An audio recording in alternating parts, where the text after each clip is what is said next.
Bakit kumuha ka ng information technology? Kasi mukha kang virus?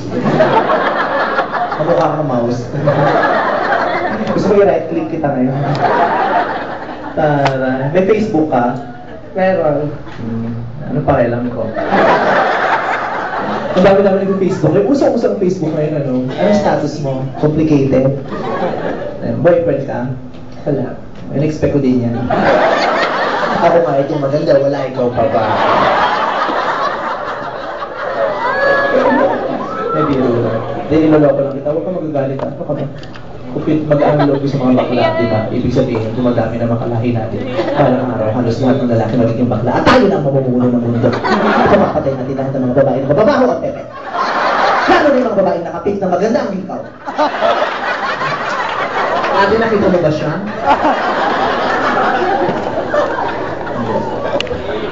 Pag nagtapos ka ng diploma in information technology, anong trabaho mo? Wala. Kailan mo malalaman ito? Babalikan kita. Kaloka ka. Taray ng ilong mo, no? Hindi naman tinuli, pero nakamatis. Medyo, biro lang. Ay, tuloy mo yung pag-aaral mo, sana matapos ka, ha?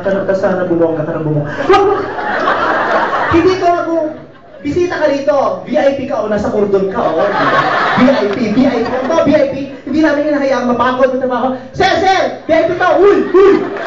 Budyo!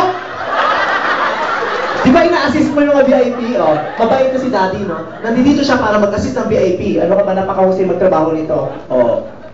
Tingnan mo, sa itsura mo yan, pinagsilbihan ka pa.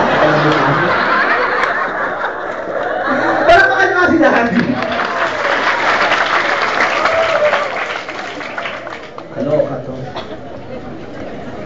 Paro na.